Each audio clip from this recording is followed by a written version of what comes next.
and His Excellency Enrique Peña Nieto, President of Mexico. Good afternoon, everyone. Thank you for joining us today. President Obama, President Peña Nieto, and I have just wrapped up a very productive meeting. The tone of the meeting was friendly, as you might expect among friends, but also a little poignant. We're obviously thrilled to have President Peña Nieto here for his first visit to Canada as President of Mexico. Yet at the same time, it's a little sad that this will be the last chance for all three of us to get together in this capacity, given President Obama's impending retirement. Something he pointed out to us more than once, I should add, usually with a little smile. But I do want to once again thank both leaders and their delegations for coming to Ottawa and for being truly open to the discussions that took place today. One of the first items we discussed was our common respect for diversity and our firm support for LGBTQ2 rights, especially in the wake of the shootings earlier this month in Orlando. Les États-Unis et le Mexique. The United States and Mexico both lost citizens in Orlando. That tragedy has strengthened our determination to protect the rights of LGBTQ2 people, and and we urge all leaders throughout the world to do the same. We also talked about the need to ensure a clean and prosperous future for all of our people and for all of people in the world. And I are unanimous in our belief that on this issue, North America can and indeed must lead the way. Today, we turned that resolve into action with the negotiation of an ambitious and enduring North American climate, clean energy, and environment partnership. This partnership will see our countries stand side by side as we work toward the common goal of a North America that is competitive, that encourages clean growth, and that protects our shared environment now and for generations to come. It's a partnership that lays out some very clear deliverables and that identifies realistic paths to achieving them. Together, we will advance clean and secure energy with the goal of 50% clean power generation across the continent by 2025. We will drive down short-lived climate pollutants, things like methane, black carbon, and hydrofluorocarbons. We will promote clean and efficient transportation, creating clean jobs as we reduce energy consumption, air pollution, and greenhouse gases. We will work together to protect nature and to advance our scientific understanding of the environmental challenges we share. And finally, we will respond directly and decisively to the challenge of climate change, working to make our own countries more resilient as we encourage others to do the same. This is what can happen when countries come together in pursuit of a common goal, when we have a big idea and the political will to make it happen. Today's climate agreement stands as proof that cooperation pays off, and that working together always beats going it alone. There were, of course, other issues on the agenda as well. Nous avons également eu l'occasion. We also had the opportunity to talk about ways of advancing trade and competitiveness in North America. It's essential to each of our economies, and it is vital for the creation of good jobs for the middle class. Furthermore, we reasserted our common commitment to human rights, and we discussed the aspects on which we could be better partners to ensure the protection and defense of fundamental rights. We also discussed regional and worldwide issues that are urgent, and we talked about the way we will work together to meet these common challenges. About how to better cooperate on defense.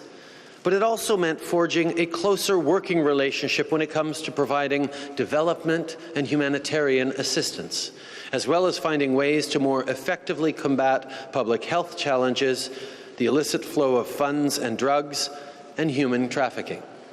As I said, The conversations were friendly, but also frank, and I'm reassured and encouraged by the progress we were able to make today.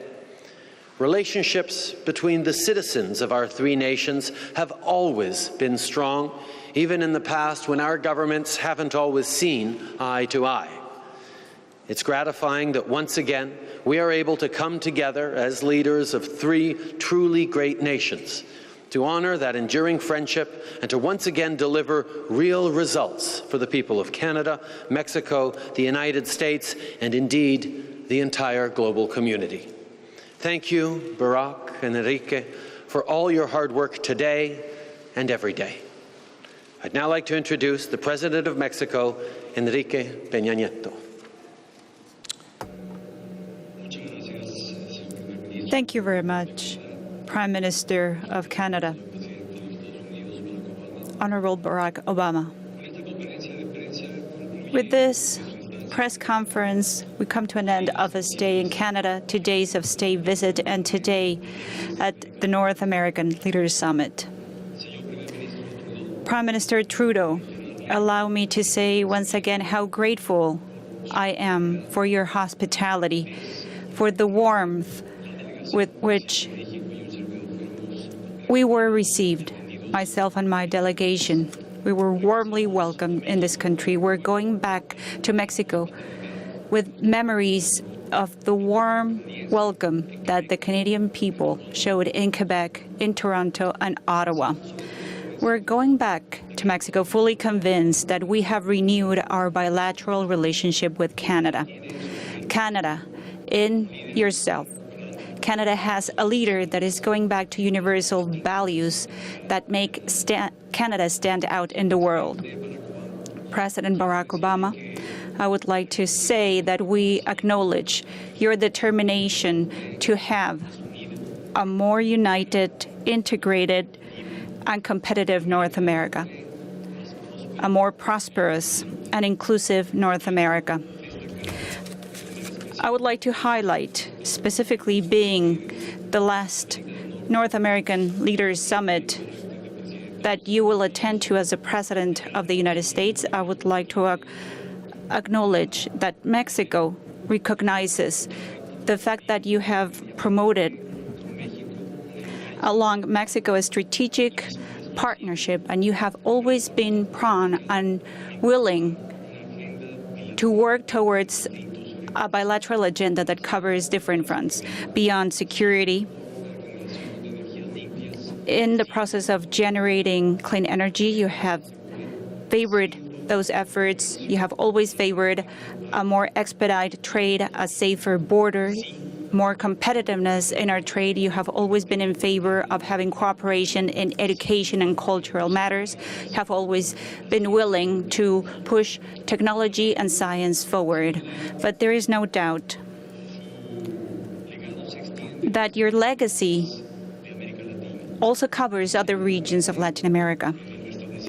You have reestablished a relationship with Cuba. You have supported the development of Central America. And in the Summit of the Americas as well, you have contributed to its advancement. We would like to acknowledge as well your tireless efforts made towards the advancement of the environment and of addressing the challenges of global warming. There is no doubt that your presidency has helped to build and reaffirm the candid relationship that the United States and Mexico have. During this trilateral summit, the governments of Canada, the United States, and Mexico, we have reaffirmed our decision to work together with a vision, with resolve to advance economic integration in North America. In order to fulfill this goal, Mexico values that in the Trans-Pacific Partnership, there is a great opportunity to reaffirm this level of integration between the three countries that are part of NAFTA. But besides that, we are taking this opportunity to other regions of the world, specifically towards Asia. I believe that the advantages, the benefits, and the beauties that this integration will carry and has carried along for the benefit of our societies can be extended when the Trans-Pacific Partnership is approved. Mexico supports this effort with enthusiasm. This partnership, this agreement is at the Senate in the process of being approved. We are fully convinced that by working together and by taking stock of our complementarity, we can be the most competitive region in the world. As Prime Minister Trudeau has said during this summit, we have worked on addressing 4 priorities: climate change, clean energies and environment, competitiveness at the borders and trade, security and defense, and regional and global issues. Specifically, Mexico addressed the area of competitiveness in trade and in our borders. I would like to highlight some of the most important agreements. We're going to create single trade windows to enable our border exchanges. Our goal is to have one foreign trade single window for North America. Secondly, we're going to map North American clusters. This will be a vital tool for decision-making and to bolster economic trade in the region. We have agreed to have a trilateral cluster map as soon as possible. And thirdly, I should mention the trilateral program for trusted travelers. Mexico has proposed that this program uses global entry platform that Canada and the United States already have. And this year, we will implement the electronic kiosks platform that is already present in different airports in the United States and Canada. This system, end result, will be used in North America as a whole. And this will be a system that will enable and expedite the flow and transit of individuals in North America. Finally, I would like to use an example to describe our level of integration. The preservation of the monarch butterfly conservation. This is a species that in its pilgrimage, we can see how our countries are intertwined. And back in our last summit, we agreed that we would take care of this species and make sure that in its journey, the monarch butterfly from Canada flying through the United States all the way down to Mexico, and the figures speak for itself. In the year 2014 in our country, the area where butterflies reached, that eventually reached, only covered less than 1 hectare, 0.6 hectares. Due to the efforts made by our trilateral task force created for that purpose last year, this year's the surface in my country now extends to 4.1 hectares, and we are en route that by 2018 this figure would grow to 6 hectares, and eventually that would be our goal for the monarch butterfly reserve in Mexico. And by that we will be making sure the migration of this species is the symbol of the relationship that Canada, the United States, and Mexico have. The North American Leaders Summit bears witness that isolated national efforts are insufficient. If we want favorable results for the benefit of our societies, it is better to work together as a region. We all know that vis-a-vis global challenges, isolationism is not the solution. In contrast with what happens in other corners in the world, the countries in North America, we have decided to be closer, to work as a team, and to complement each other and to make progress together as the most competitive region in the world. Thank you very much. President Obama. Well, good afternoon. Bonjour. Buenos tardes. I want to thank my friends and partners Prime Minister Trudeau and President Peña Nieto, to Justin and the people of Ottawa and Canada, thank you for your wonderful hospitality. This is my fourth North American Leaders Summit and the first that Canada is hosting in nearly a decade. And this reflects the new commitment that Prime Minister Trudeau has brought to our shared vision of a strong and integrated North America. So thank you so much, Justin. Let me start by once again commenting on the horrific terrorist attack that took place yesterday in Istanbul's main international airport, which is one of the busiest airports in the world. The prayers of the American people are with the people of Turkey, the people of Istanbul, and all those who were affected by this terrible crime. We have offered all assistance that we have available to our ally, Turkey, and we stand prepared to assist them during this difficult time.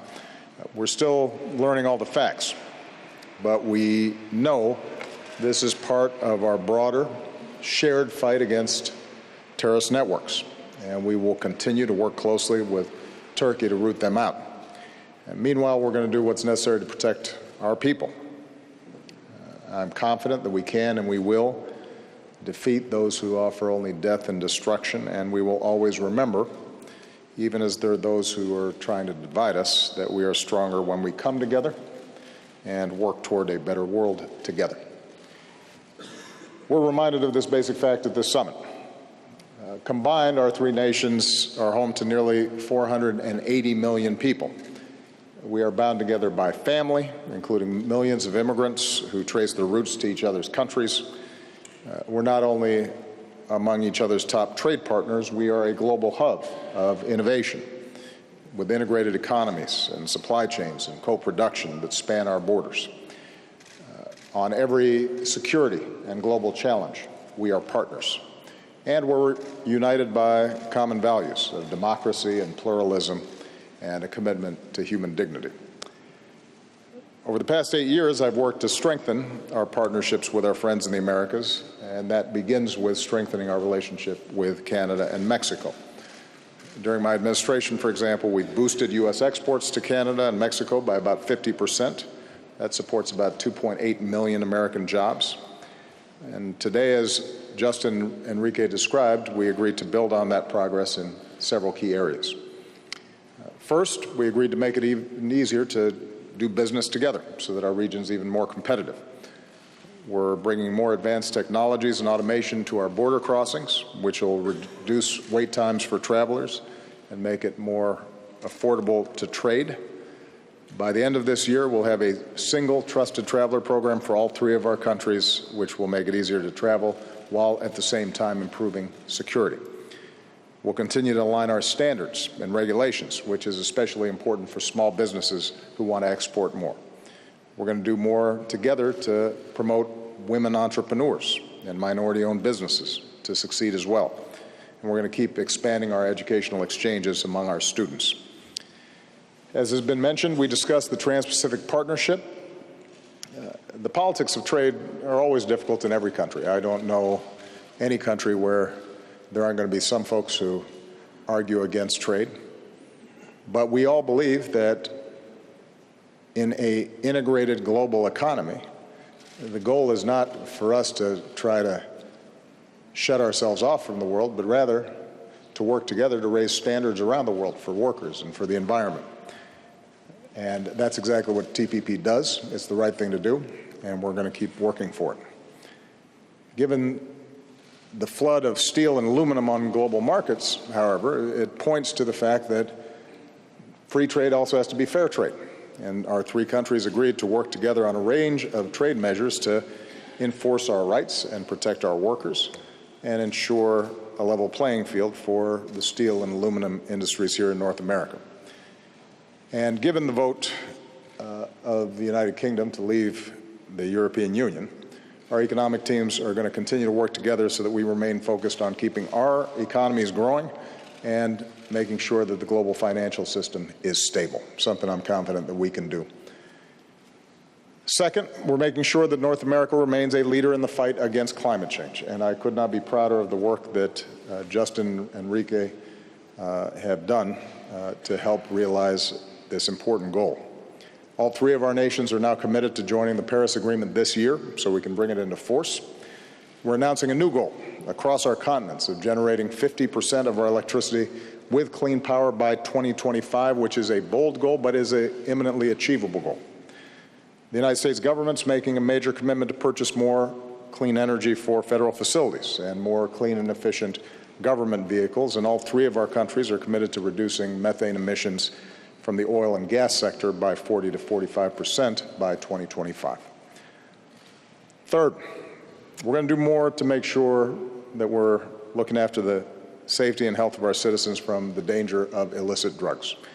And we're particularly focused right now on the epidemic of opioid abuse, including heroin, that is taking so many lives and devastating so many families. Our teams will meet this fall to make sure that we're coordinating our efforts, including more access to treatment, and as always, we will continue to be relentless against the criminals and narco-traffickers that are inflicting so much violence on communities. Fourth, we're deepening our cooperation on regional and global challenges. Joint efforts against diseases like Zika, helping our Central American partners address poverty and violence that have led to so many families and children making an extraordinarily dangerous trip to flee difficult circumstances. I want to thank Justin and Enrique for their government's strong support of our new approach to Cuba. And I'm also glad that our countries have agreed to do more around the world to address the refugee crisis and expand our peacekeeping efforts. In our own hemisphere, with the historic agreement in Colombia, a major step toward peace, our three nations are going to help the Colombians remove landmines as just one example of efforts to fortify what has been a very difficult negotiation. And given the very serious situation in Venezuela and the worsening plight of the Venezuelan people, together we're calling on the government and opposition to engage in meaningful dialogue and urge the Venezuelan government to respect the rule of law and the authority of the National Assembly. Political prisoners should be released, the democratic process should be respected, and that includes legitimate efforts to pursue a recall referendum consistent with Venezuelan law. In closing, we're determined to keep building on the progress that's been made at so many of the previous summits. And by the way, Enrique, I love the story about monarch butterflies. You know, they're not just any species, they are spectacular. And we want to make sure that our children, our grandchildren can see them as well. We're creating what we call the North American Caucus, which means our three governments will meet on a more regular basis. We're going to continue to deepen our trilateral cooperation in this hemisphere and around the world. And in short, we're going to do more to speak with one united North American voice on the world stage. We couldn't have better partners than Justin and Enrique. I'm confident that we're going to continue to advance regional cooperation and integration, and that's not just going to be good for our own people. That'll be good for the world as well. Merci beaucoup. Muchas gracias. Thank you. Merci. Alors, on est maintenant prêt à commencer. So we're now ready to start with the question period. Our first question is from Canadian journalist Richard Madden from CTV News. Good afternoon, gentlemen. One of the candidates who wants to replace President Obama has already said he wants to renegotiate NAFTA and walk away from the Trans-Pacific Partnership, all suggesting that perhaps there's a growing disconnect between the pro-trade message you're selling here and the protectionist voices we're hearing in the U.S. and possibly the Brexit in the U.K. So my question is to all three of you. What is your strategy to reverse this growing sentiment? And Prime Minister Trudeau en français aussi, if the rest of you speak French, that's great.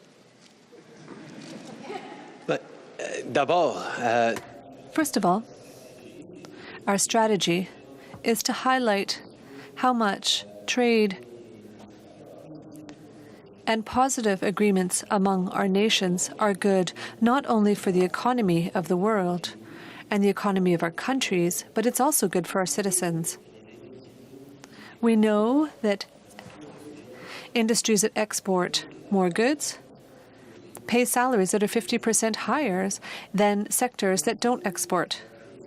We also know that trade gives rise to good jobs, innovation, and progress for individuals as well. In our conversations today and yesterday with President Peña Nieto, We signed agreements and held conversations that allowed us to remove visas for Mexican visitors to Canada. This will have effects on all Canadians who live in communities that welcome Mexican tourists.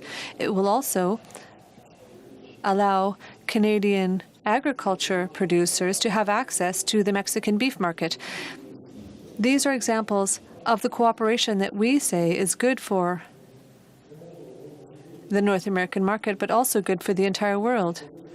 And it's with this in mind that it's important to come together, to talk together about the future of this world where we are more and more connected. And we have to agree more and more in this world.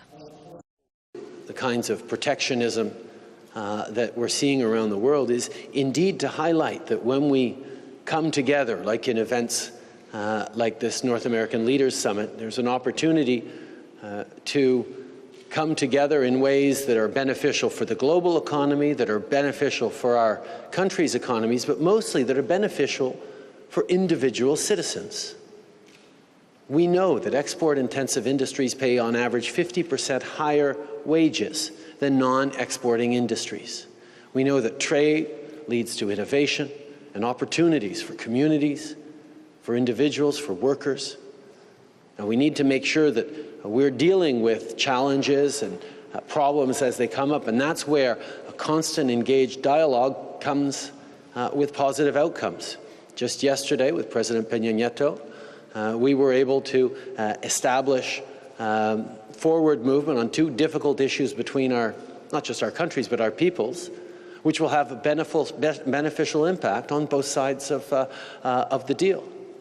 We will be lifting visas for visitors to Mexico, to Canada from Mexico, which will have a positive impact on communities across the country as we welcome in tourists. But also, we've been able to secure access for Canadian farmers to sell their beef in Mexico.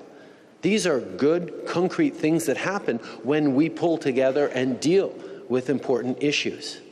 And always, there will be people trying to get us all to turn inwards, but the fact is our world is interconnected in so many ways that it is much better that we engage, that we work through our challenges together, because really that's how we end up with the kind of growth that benefits our countries and our citizens.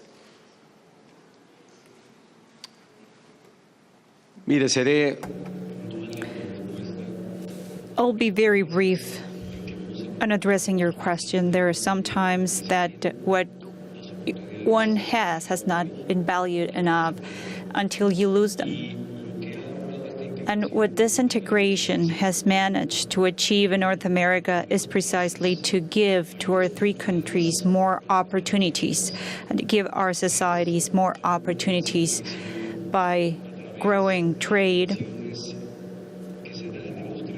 by having more investment in our three countries. In our three countries, we see opportunities growing and reaching out to more people. Academic exchanges and the possibility of studying abroad in any of the three countries represented here by three heads of state are outcomes of our trilateral agreements. I believe that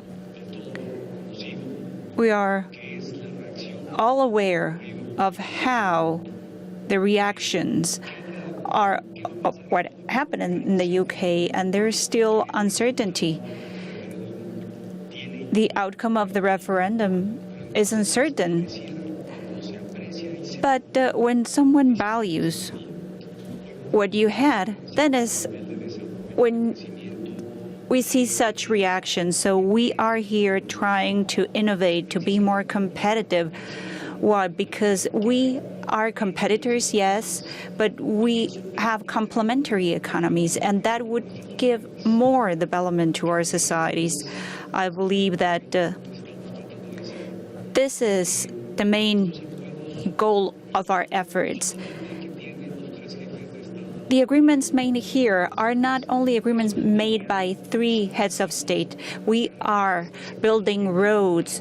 We're building the foundations so that our societies can have strong foundations and go further. And that makes a great contrast when some other countries choose isolationism, they choose protectionistic measures, and they are not letting their societies project themselves to other kinds of scenarios. Well, let me make a couple of points. First of all, the integration of national economies into a global economy, that's here. That's done. And so the question is not whether or not there's going to be an international global economy. There is one. Technology, travel, massive cargo containers that can ship goods back and forth, the fact that a company can move capital around the world in the blink of an eye, the fact that an engineer can send plans to the other side of the world in an instant to a colleague. Those are facts. So we have an integrated economy already. The question is, under what terms are we going to shape that economy? And it is my firm belief that making sure that how we trade, how we exchange goods,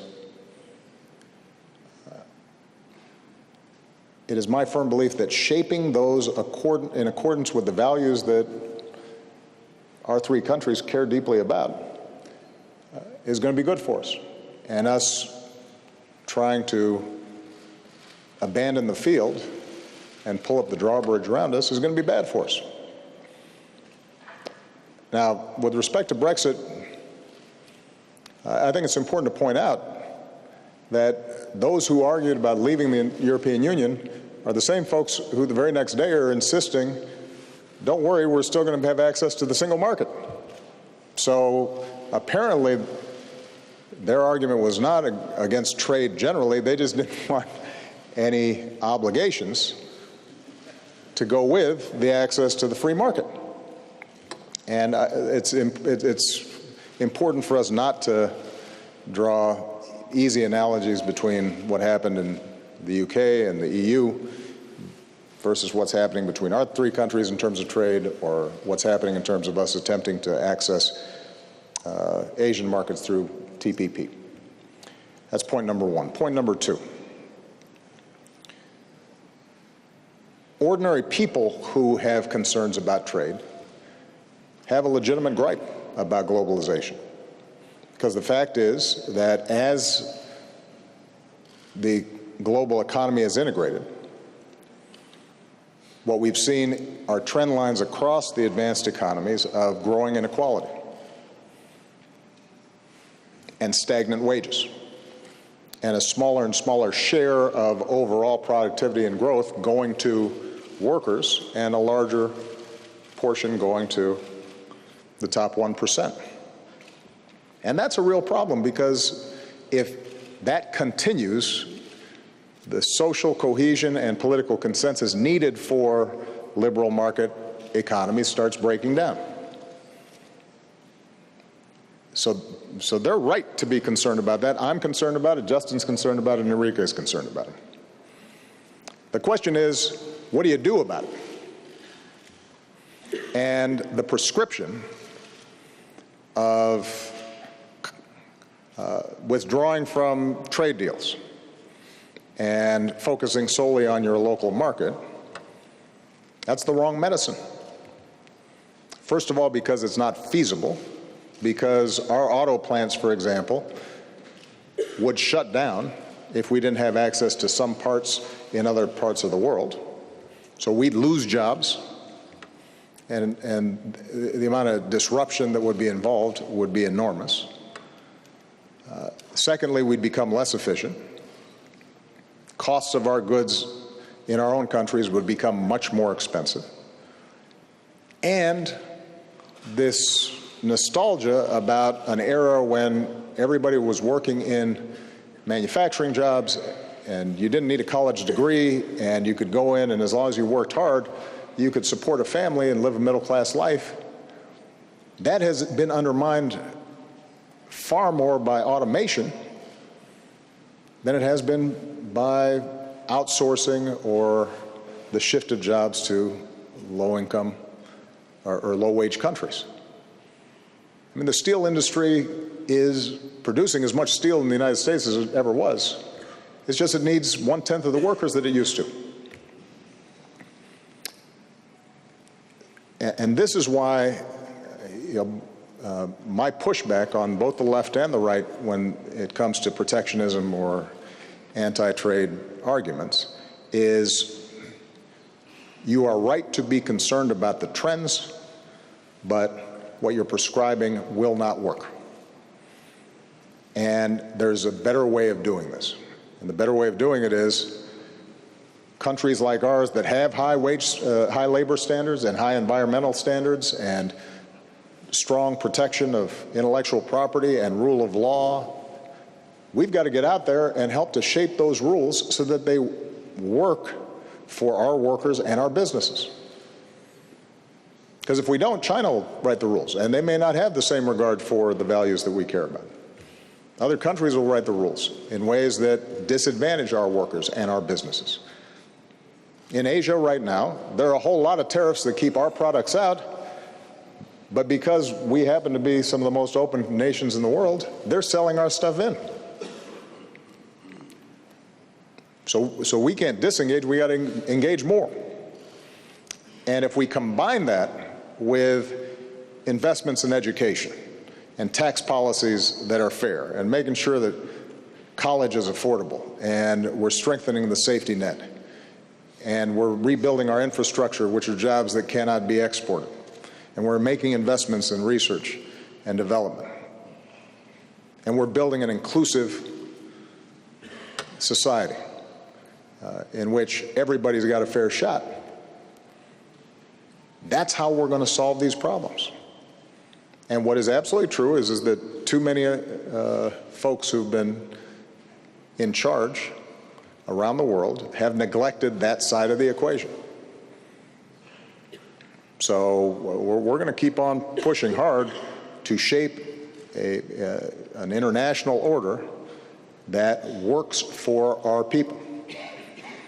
But we're not going to be able to do that by cutting off trade, because that's going to make all of us poor. Merci. On est maintenant prêt pour la... Thank you. We can now take the second question. Danielle Venegas, Milenio. Good afternoon. I would like to ask you, we have the election process going on in the United States. There is an anti-immigrant and anti-Mexican rhetoric by Donald Trump. I would like to ask you, did you address this issue during your meeting? And how can you ring-fence the agreements that you have described and the positive outcomes of your trilateral relationship? What would happen if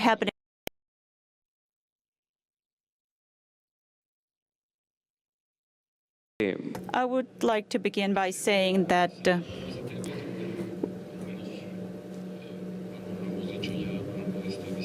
we did address the issue, and we have discussed it during the state visit. Specifically, I would speak on behalf of Mexico. My government will respect the election process, which is a domestic process for the United States. We are getting ready to work with whom able turns out to be President of the United States. And the best way to ring-fence the progress and agreements that have been made so far is to explain clearly and let the people feel the beauties and the benefits of all the work we do.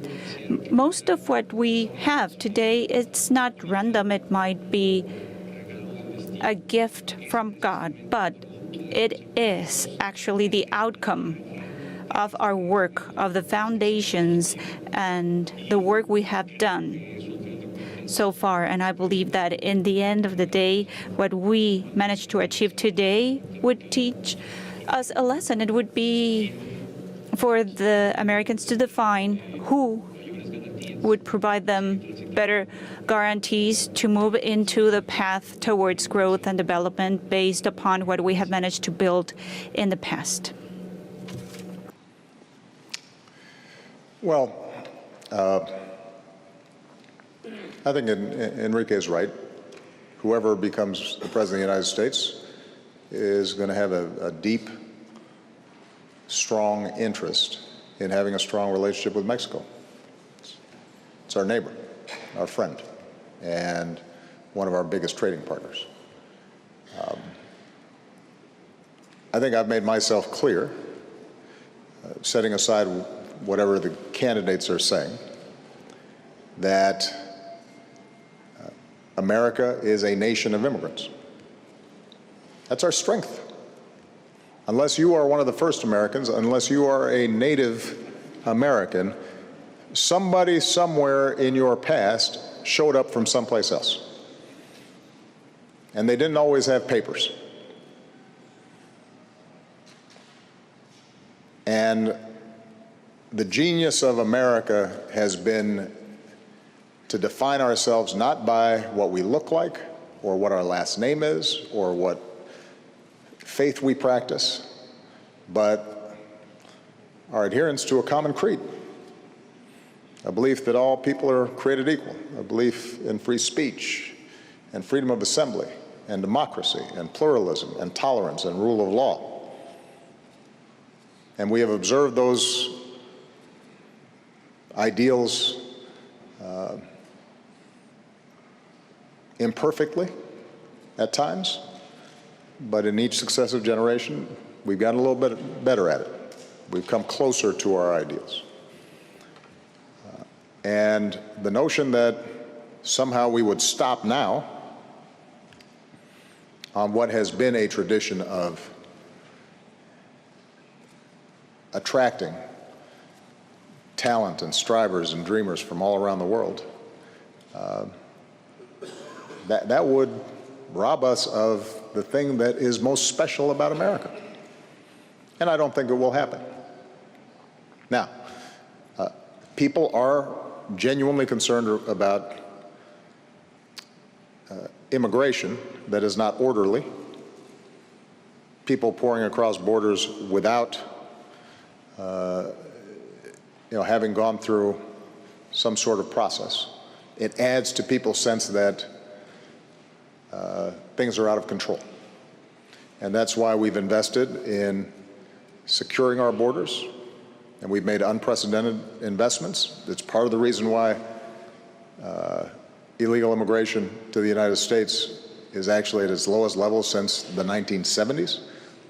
It's why we so value the cooperation that we've obtained from the Mexican government in making sure that our borders work to facilitate legal trade and legal immigration and commerce, but discourages illegal immigration. It's why I'm pushing very hard and will continue to push until I leave this office, and expect the next president to push for a comprehensive immigration reform plan that can fix those aspects of the system that are broken so that we remain a nation of laws and a nation of immigrants. And that's ultimately, I think, where people in the United States will land. We've had times throughout our history where anti-immigration sentiment is exploited by demagogues. It was directed at the Irish, it was directed at Poles and Italians, and you can go back and read what was said about those groups, and it's identical to what they're now saying about Mexicans or Guatemalans or Salvadorians or Muslims or Asians. Same stuff. They're different, they're not going to fit, they won't assimilate, they bring crime, same arguments. You go back to the 1800s. The language is identical. But guess what? They kept coming. And they kept coming because America offered possibility for their children and their grandchildren.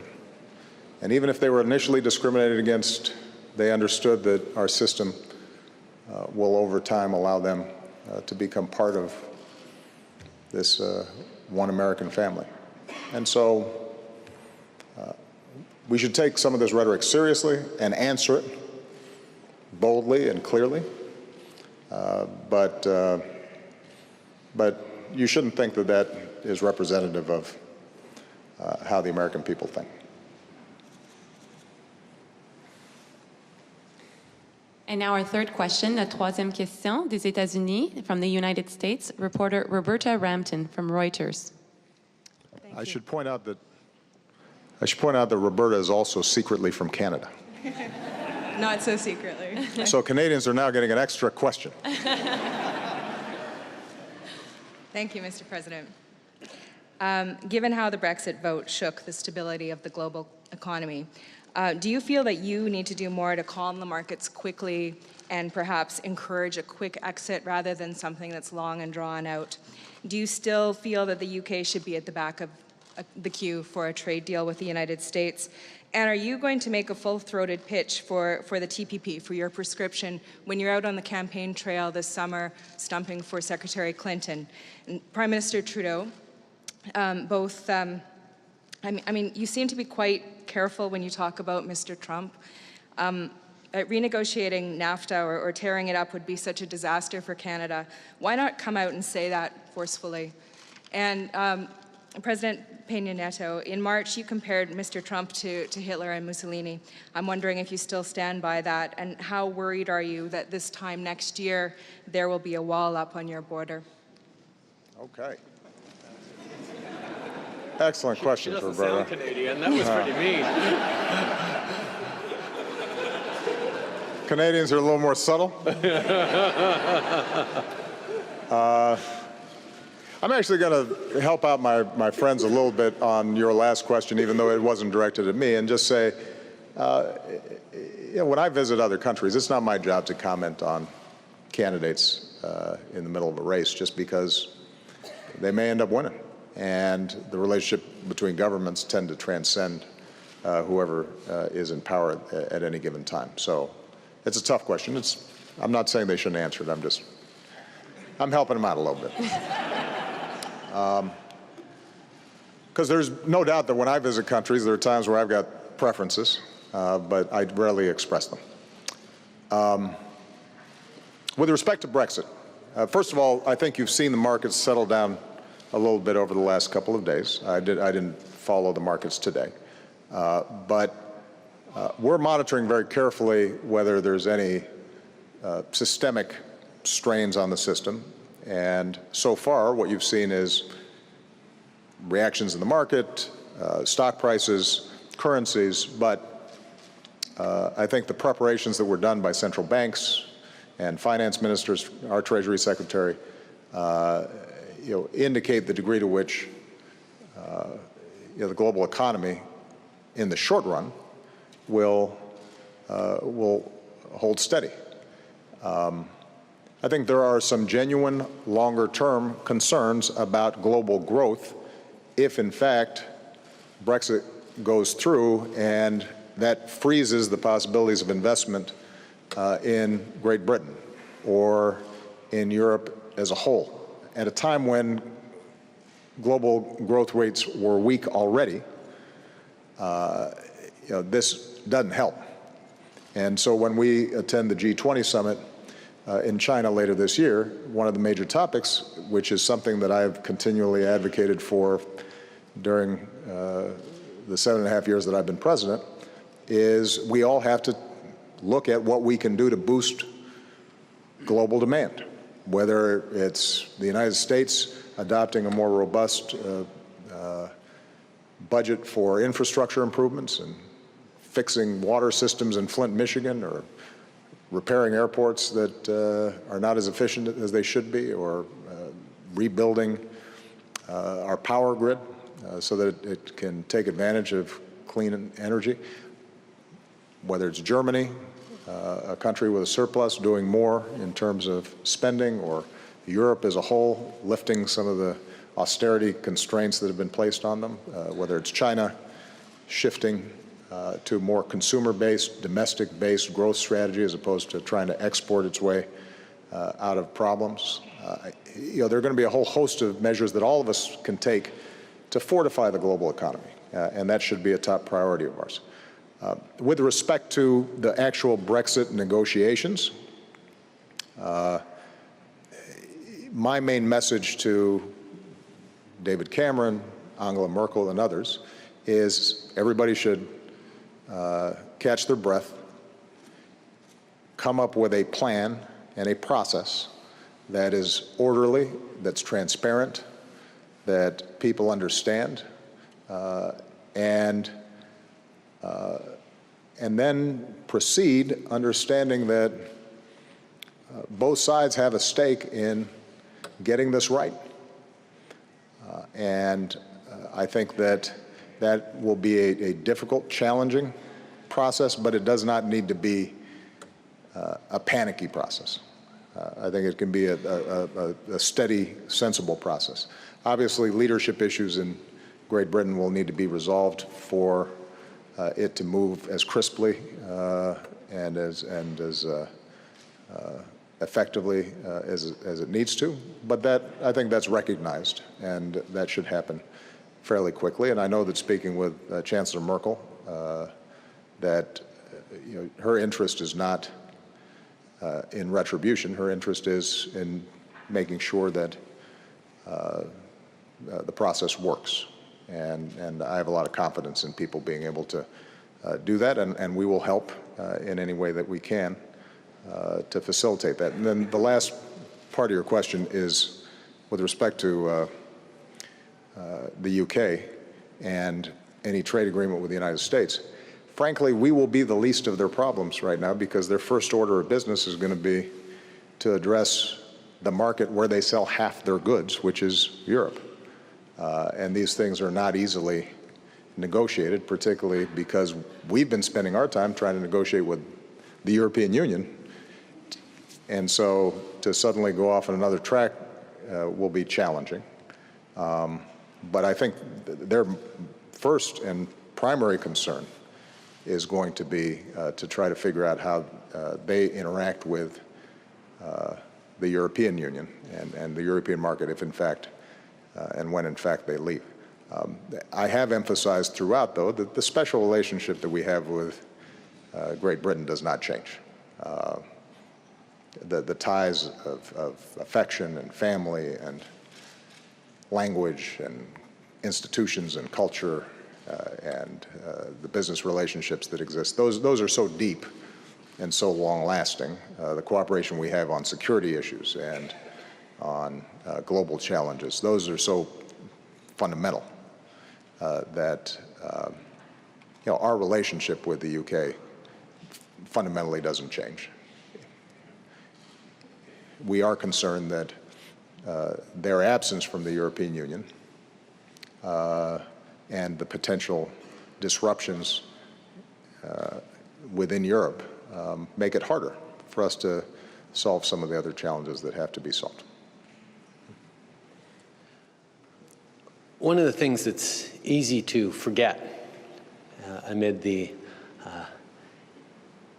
inflated rhetoric of an election campaign is that the relationship between our three countries goes far deeper than any individual leaders.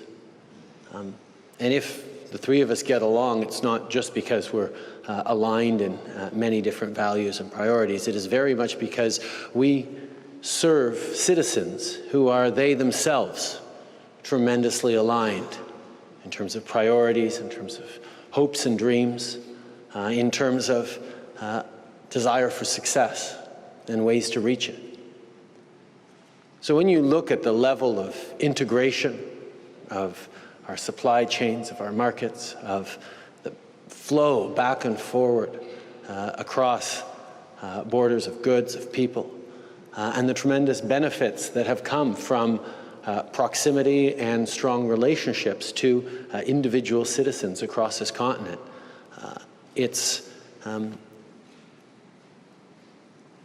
essential that we understand that regardless of electoral rhetoric, Canada, the United States, and Mexico will continue to have tremendously close relationships, economically, culturally, socially, familially, historically, and towards the future. So as I've said many times, and I'll say again, I look forward to working with whomever the American people choose to elect as their president in November. I know that we will always be able to find shared priorities and challenges that we want to work together to overcome. And I know that our commitment to doing what's right and what's best for our citizens will lead us to much more alignment than differentiation. Roberta.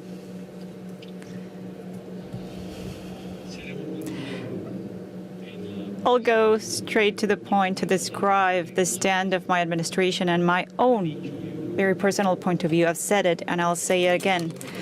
My government will respect fully the domestic electoral process in the United States. I don't think I've said anything different from what I'm stating once again here.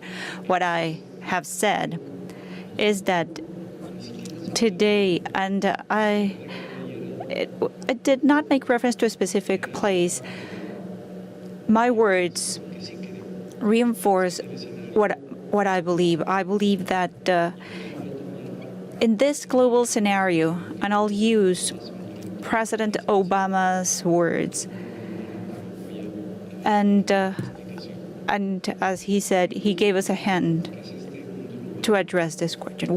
We are facing a global reality. We have a populous world, an interconnected world with its own challenges. What I have said is that in the world we're living in different places, we have political leaders, political stakeholders that use demagoguery and have the populistic slogan that want to eliminate and destroy what has been built, what has taken decades to build, to go back to problems of the past. And yes, it is true. All the benefits have not reached society as a whole. That is true. But those leaderships, those political actors, by using populism and demagoguery, they choose the easiest way to solve the challenges of today's world. And things are not that simplistic. It's not as easy as that. To lead a country, to take on a responsibility, to rule a country, it goes beyond giving the easiest answer. It is complex and it is difficult to lead a country. And I just said it. What we have reached so far,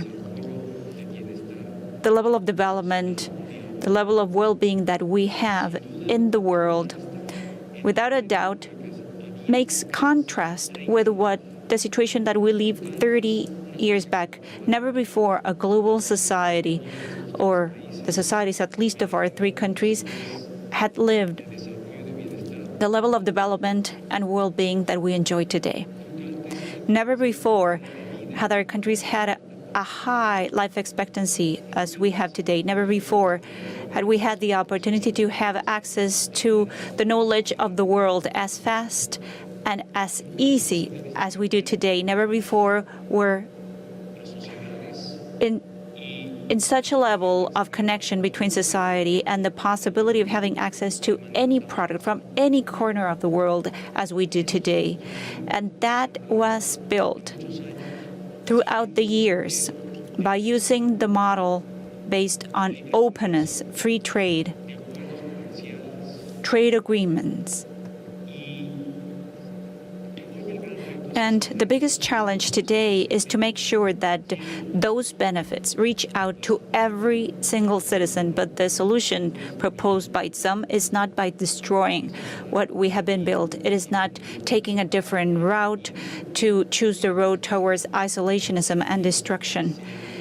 What we need to do is to keep up the pace towards development. And when I said that, I mentioned that most of what some people say, it is very similar that in the past, and President Obama already said it even years back, but in the past, some leaders addressed their societies in those terms. Hitler and Mussolini did that.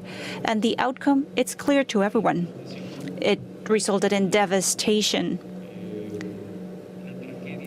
And it turned out to be a tragedy for mankind, and we saw it last century. That was my message when I made reference to this event. My message was about to value what we have and also to be aware of the road that we need to walk still, but that's the benefit that we're looking for, to take the benefits to our societies. Last question. La question va venir. The question will be from Mr. Philippe Vincent Cloisy of Cogeco News. Mr. Trudeau, with the goals that you have said are ambitious for clean energy, does this mean the U.S. will import more hydroelectricity? To produce more clean energy, does it mean that the United States will have to import more hydroelectricity from Canada? Certainly, the agreement that we've concluded today values our shift towards cleaner, renewable energy. Canada has a tremendous amount of energy that comes from clean sources right now, and we're always looking to create more. How we work together as not just as two countries, but as three countries on energy solutions that give opportunities to our citizens while protecting future generations from the impacts of climate change is something that we are all entirely agreed on. One of the things that we've learned, and this is through the Paris Agreement and through years of following different paths towards solutions, is there is no one single solution to our energy challenges or to the challenges posed by climate change. That we need to be creative, we need to be innovative, and we need to work together. And that's why the conclusion of this ambitious continental energy strategy is so important in how we are going to do not just our share to combat the global challenge that is climate change, but to demonstrate leadership and show that clean energy and clean growth are exactly the solution and the opportunity that we face because of climate change. It's true that the agreement that we came to today is very important because it allows us to fight climate change, but it's also very important when it comes to investing in green energy, clean growth in our country. I know that we will have to pursue multiple different solutions when it comes to clean energy. But cooperation and the collaboration that we've highlighted today among our three countries will give rise to innovative solutions that are positive in the area of green energy. I can't wait to work with the United States and with Mexico in order that together we are able to face climate change challenges. It's not just a matter of doing our fair share, it's a matter of showing leadership in the world. When it comes to climate change and clean energy, we have to do more than our share. We have to show that the future of the environment and the economy involves taking responsible decisions for the environment and green energy. Thank you. No tendría yo sobre bueno. Even when this question was address to the U.S. and Canada, I would like to say that Mexico, in this trilateral relationship, and as it has been mentioned here, we also are committed to clean energy. Mexico has revamped its legal framework so that by 2024, at least 35% of the generation of energy is clean. This is an agreement made in this trilateral meeting to reduce other pollutants like methane. What I would like to say is that our three countries share the same agenda in environmental issues. We have agreed to protect our world and to find solutions that we're already working on. Well, Justin, I think, got it right, which is that we've set a goal. And we are coordinating and synchronizing best practices. And there's going to be an energy mix in each of our countries that's going to be different. And some of it's going to be determined by what natural resources we have. It's going to be determined by how well we can integrate the grid and transmission of power. So there may be some wonderful hydroelectric power that we'd like to get to the United States. Question is, are there enough transmission facilities for us to be able to buy it at a competitive price? Just as, as we develop wind energy, we have to build an infrastructure to get wind produced in South Dakota down to Chicago. Each of us, I think, are going to have national plans, but the point is that by setting these goals, creating these coordinating mechanisms, we're in a better position to take advantage of the confluence of interests and economies and opportunities. And I view this clean energy sector as an enormous opportunity. Look, oil is cheap right now, but it's not going to be cheap. I've said this before, those of you who are buying gas guzzlers, I'm telling you, because it is a finite resource and it becomes more and more expensive to extract, and people are taking climate change more and more seriously. And so we're in a transition phase, but in the meantime, technology is moving. And solar and wind and hydro and biomass and entire technologies we haven't even thought of yet. There's some 15-year-old kid somewhere who's figuring it out. I don't know whether he's in Mexico or Canada or the United States or China or Saudi Arabia, but somebody's out there going to figure this out. And I want that opportunity to accrue to our workers, our people, our communities. And whoever wins this race is going to, everybody else is going to follow. And I believe that we have the brain power and the architecture to lead. And we have such a huge market between our three countries that we can test out a lot of these opportunities and figure out which work best. If you'll allow me, I want to say one last thing, though, because it's been a running thread in a bunch of questions, and that's this whole issue of populism. Maybe somebody can pull up in a dictionary quickly the phrase populism, but I'm not prepared to concede the notion that some of the rhetoric that's been popping up is populist.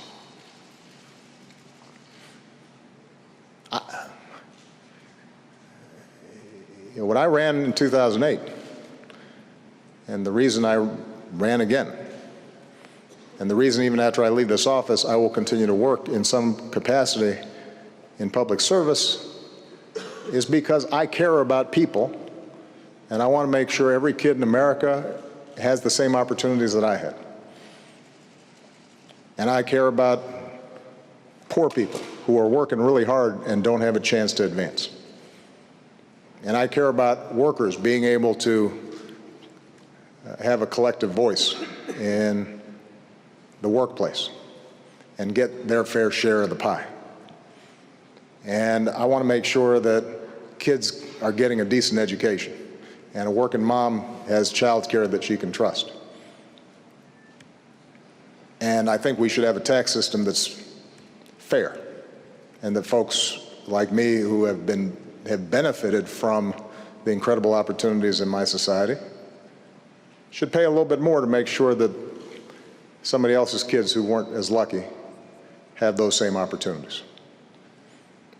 And I think there should be curbs on the excesses of our financial sector, so that we don't repeat the debacles of 2007 and 2008.